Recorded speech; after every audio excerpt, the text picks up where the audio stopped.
What is up, everybody?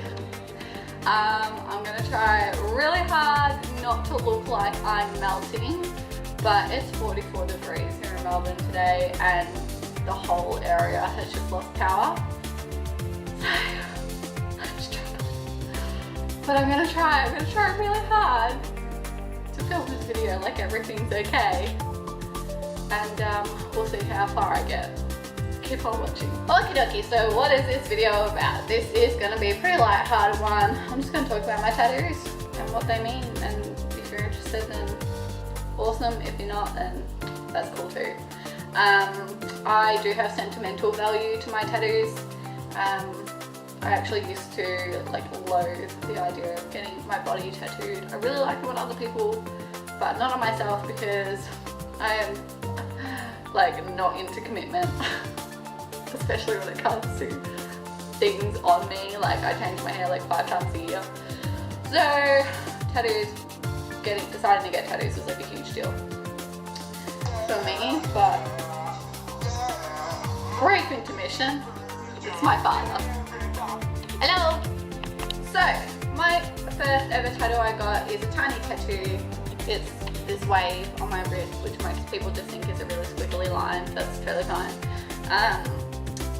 I got it at a point where I was really depressed, but also really trying hard to be positive. It was kind of an up time of my depression, a happy phase of depression. I don't know if that makes sense, but it was on a scale of depressed. I was 0 to 10. I was maybe a 2, you know. So I wanted something that was going to encourage that feeling, and my brother is super philosophical and quite intelligent and a bit of an asshole, but he's cool. But I don't even remember why the conversation came up, but he quoted something to me, and he said, when a wave crashes against the shore, it doesn't die, it just flows back into the ocean and becomes a part of the cycle again. And I thought, holy crap, I'm getting a tattoo of a wave now. And the reason why it resonated with me was because, for 2 reasons. One of them was actually not a good reason, because it kind of made me feel hey, if I decide that I'm gonna bugger off to another dimension, then, you know, I'll just be a part of another dimension. Maybe there is an afterlife kind of thing.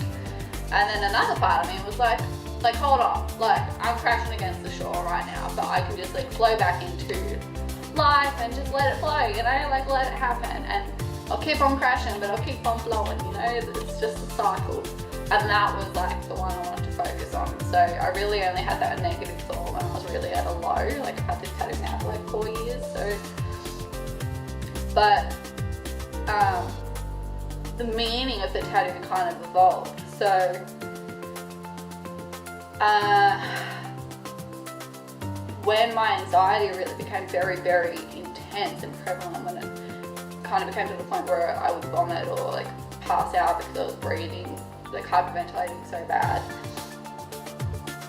I saw another quote, Instagram, hashtag inspiration, but Instagram's actually got some pretty good things for me in regards to my mental health, because it inspires me. And I saw a quote that said, if the ocean can calm itself, so can you. And I was damn. That's so true. I can calm down if I try. I can calm down. And so every time I was having an anxiety attack, I would try to look at my tattoo. The next tattoo I got, I'll insert a photo of it. It's on my ankle, and I'm hardly about to go do some yoga split shit for you so that you can see it right now. But it is, I'll insert it somewhere. It is basically the tattoo. This one I kind of regret, I'll be honest. It's basically the tattoo that animals get when they're in a shelter once they've been de-sexed. And I did not think it through, guys. I didn't think it through. I used to volunteer in an animal shelter, and I wanted something that would symbolize that. A lot of people got paws tattooed on them, and I didn't want that. It was too dense for my liking. I wanted something minimal. We're talking before I got this thing, so it was I wanted something minimalistic. So I changed the tattoo a little bit so that it didn't look exactly the same, so that vets and vet nurses would not look at me and go, oh, she's been DCSed.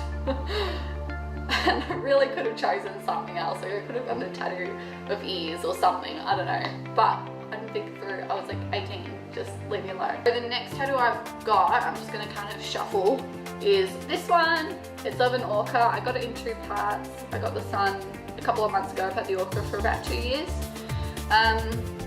I have been dreaming about orcas. I really see value in the meaning of dreams, and I've been dreaming about orcas since I was about 16, and I'm 23 now. If you don't know what an orca is, it's a killer whale. So I used to watch them on like Blue Planet and be like, don't kill the baby whale. And I used to think they were so vicious and cruel until I started doing research on them, because I was dreaming about them so much, and they're actually incredible animals. They're so intelligent and they're so social. And there's actually no recorded attacks of orcas on humans in the wild, only in captivity, which I think is fair enough because they're literally being tortured there. I won't talk too much about why I love orcas, but if you're interested in the environment and animal activism, please look it up, do your own research, because they definitely need our support. So definitely get on top of that if you can. And then my final tattoo is this one. It's 1 to 400 trillion, big number. That is the chance of you being born with your genetic makeup, your genetic coding, which is like insane. Next level insane. Like the chances of winning Powerball are like 1 in a couple billion, and people think that's unreal. So I got that tattoo to remind me that I can achieve whatever the fuck I want. like obviously, like I can't do whatever I want, but whenever I'm feeling down on my goals, or like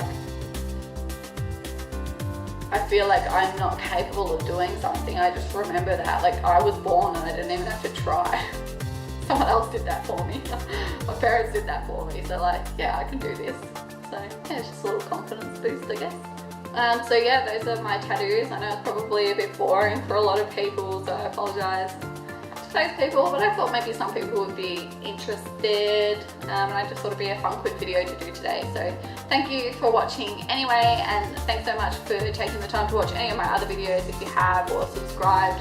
I really appreciate the support.